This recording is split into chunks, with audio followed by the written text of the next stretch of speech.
Hola, hola, YouTube. I am back for another pop culture review. I got 5 more items.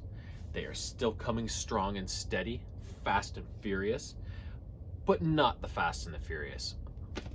First up, a book in the Marvel Legends of Asgard series. This is actually the first one of the ones that are in that series so far. I think I've reviewed maybe one of them before this one, but this is actually the one that comes first in the timeline, that was written first, sort of thing, and it is called The Head of Mimir. So in this book, King Odin, actually, sorry, it starts with Volstagg, the Viking warrior or whatever it is. His son is in this competition, or the Norse warrior, I guess he is. Viking, are they Vikings? I don't know. Yeah, they're Vikings, right?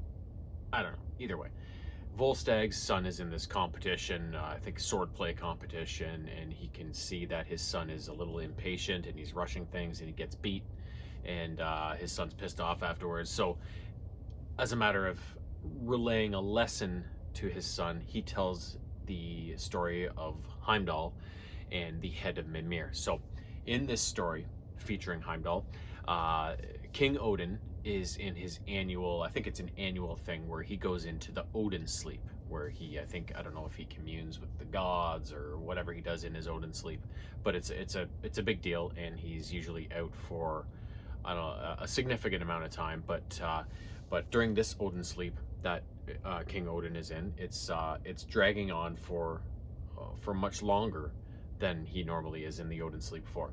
And in the meantime, the frost giants are mounting an attack on Asgard, and they're proving more successful than usual. They're finding a foothold. They're defeating the Asgardian warriors and pushing them back, and this has been the biggest threat to Asgard in a long time. So Heimdall starts to get a little sus about the whole situation, about this whole Odin sleep going on too long. So he and his sister, Lady Sif, who is not really doesn't really want to go along with his plan, but she does so reluctantly to keep her brother safe. They raid the vault where King Odin is sleeping during this magical slumber, and that in itself is quite a pitfall, because there's lots of traps and pitfalls in order to even get to Odin's chamber.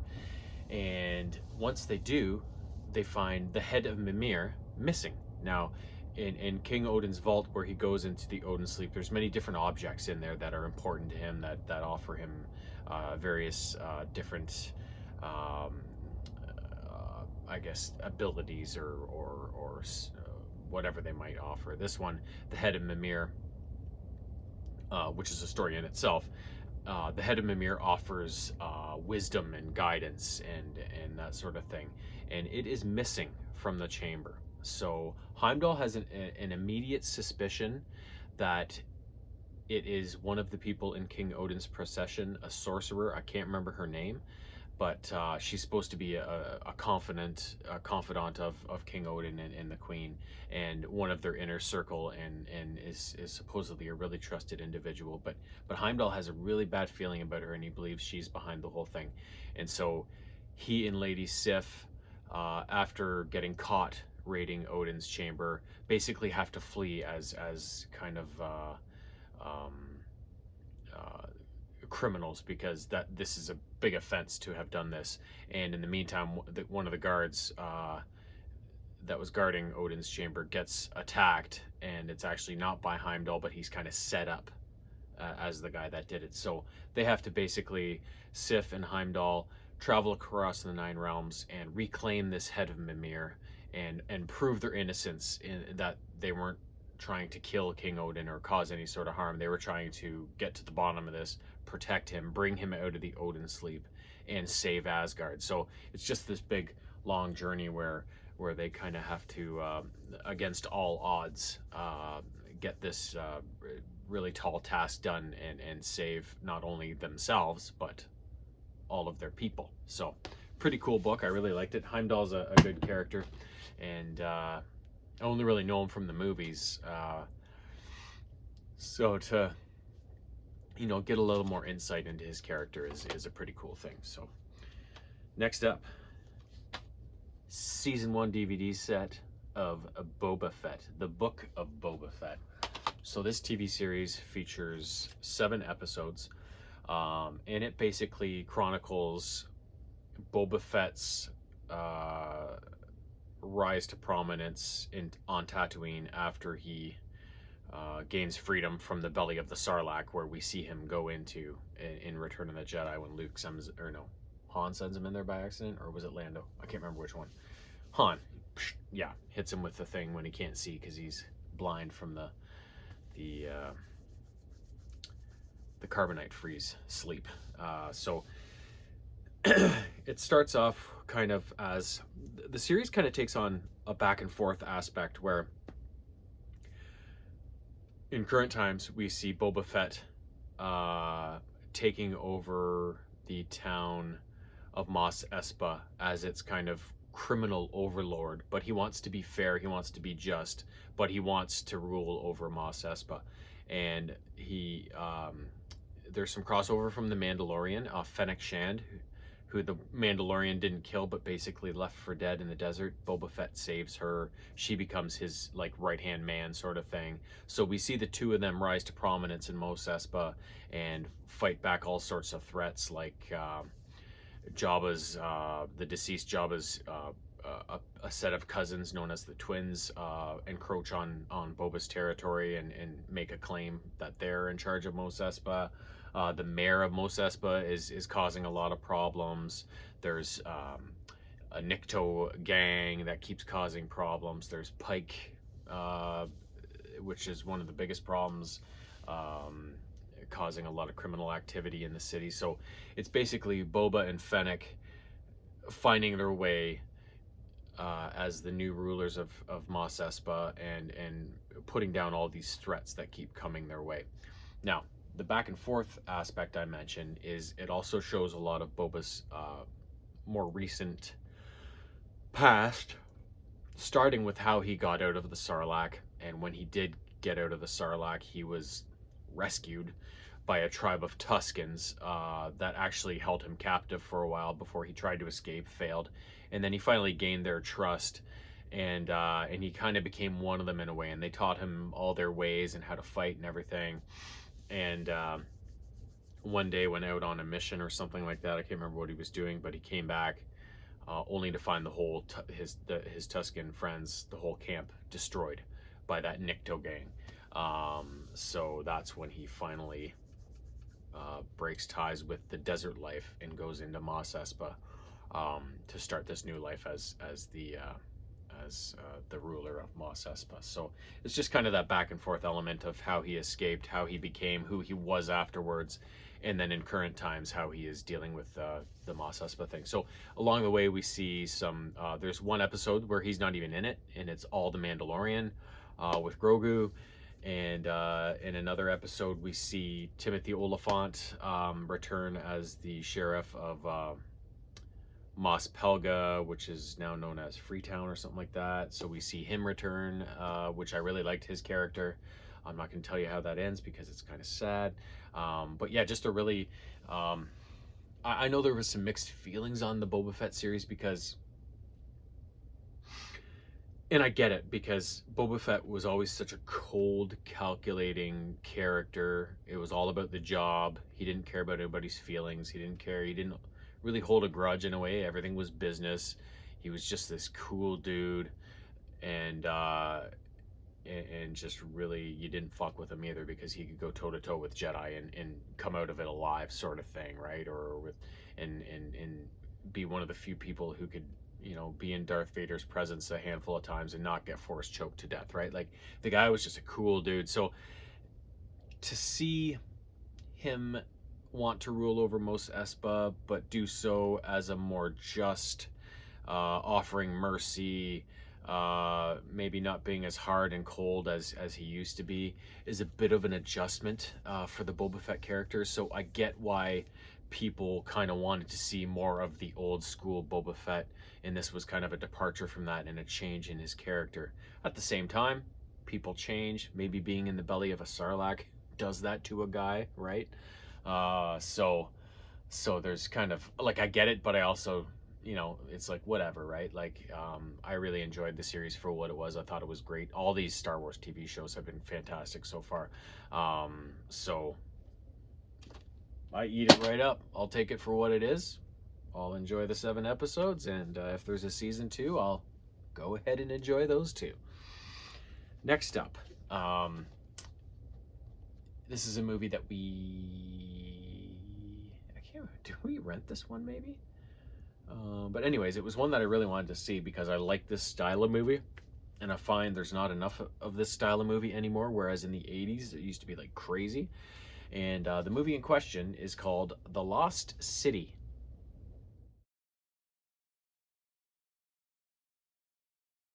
This is a 2022 movie starring Sandra Bullock and Channing Tatum. And so Sandra Bullock stars as, oh god, now what's her name? I forget her name. Anyway, she's a why can't I remember her fucking name? Oh well, it's irrelevant. She stars as this romance author, and she has become somewhat of a recluse and kind of a disgruntled middle-aged woman ever since her husband died, and she's kind of been left on her own, and she doesn't really want to do anything. And but her agent, she's just written the next book in her romance line, and her agent is like, you have to do a press tour, like these are the things you must do. So she goes on this, Loretta Sage, that's her name. She goes on this press tour, and going along with her is the Channing Tatum character, whose name is, I think, Alan Caprione or something like that. And he is the male model who is the basis for the male character that goes on the cover of her books, whose name is something McMahon in the books. I can't remember. Dash McMahon. But she takes him for kind of just a doofus, and he really annoys her, and so they're always at odds with each other. But afterwards, after one of these book signings or whatever, this press tour she's doing, she gets kidnapped, and realizing it at the last minute, Alan's like, oh shit, she's being kidnapped, so he sets off after her. And what we find out eventually is she's kidnapped by this billionaire named Abigail something. I can't remember his last name. And basically this latest novel she's written is based on some actual research that her and her husband did, because he was an archaeologist. And this Abigail Fairfax, is that his last name? Something like that, believes the information in this book and the research they were doing can actually lead him to this treasure on this remote Arctic, or not Arctic, Atlantic island. So basically it's just, she gets kidnapped, taken to this island. Alan kind of follows to try and get her back, and it just unfolds into this kind of tense, hilarious, two characters at odds coming together in the end and realizing they love each other sort of adventure as they try to escape this island and this crazy billionaire with their lives sort of situation, right? Which is very much like Jewel of the Nile, Romancing the Stone, those kind of 80s movies that were all those kind of island adventure, action comedy sort of things, right? Like, I miss that genre of movie. They were fantastic back in the day, and this was kind of a nice shout out to that genre with kind of a newer version of it. And I mean, everybody loves Sandra Bullock and everybody loves Channing Tatum, right? So a couple of good actors to fill those roles and make that movie, a lot of fun, right? So good movie. Next up for the PS4, Uncharted 4, A Thief's End. We played a lot of Uncharted over the last 6 months. Not even 6 months, because we finished this a while back, like 3 or 4 months there in a row. We were just Uncharted like crazy. So anyway, this was a 2016 release, and it follows the events of Uncharted 3, Among Thieves, and Nathan Drake has since kind of retired from the treasure hunting game. He's married to Elena, the journalist from the very first game that showed up during the other games, and he has now settled down as a part of a salvage crew that operates out of New Orleans. However, his world is turned upside down one day when his brother Sam, long thought dead, shows up on his doorstep. And Nate's like, what the fuck? And so Sam's like, Nate, remember that treasure we always used to be going after? I got it in. We can get it. The treasure in question is the treasure of a famed pirate named Henry Avery. And Sam thinks he's got the scoop on this treasure now, and they can go for it. But Nate, now having been retired and wanting to just keep Elena safe, happy, everything just cool, kind of says, Sam, I can't. I'm straight now. I don't do this anymore. But he just keeps at him, and of course Drake is like, Nate's like, oh my God, the treasure of Henry Avery. Okay, so he agrees to do it, and he kind of sets up an excuse for leaving town with Sam for Elena, and hides the fact that they're going for this treasure. So that's the story of them going for the treasure, and of course Elena has to show up eventually to save their bacon and stuff like that. And during the game, like I think Among Thieves also had some flashback moments. This game flashes back in playable style with playable levels to Nate and Sam growing up as orphans, and kind of their history that got them involved with treasure hunting, and specifically with this treasure, and kind of gives some backstory on setting up this whole chasing the treasure of Henry Avery sort of thing. So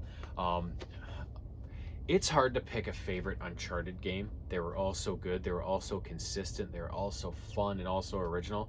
But this one was really cool, especially when you get closer to the treasure, the pirate treasure, because there's just a lot of really neat environments and things that they set up for you to explore and experience. And it's just a fantastic game. All four of them are fantastic. Don't make me choose. Don't make me pick one for sure. Because it's almost impossible.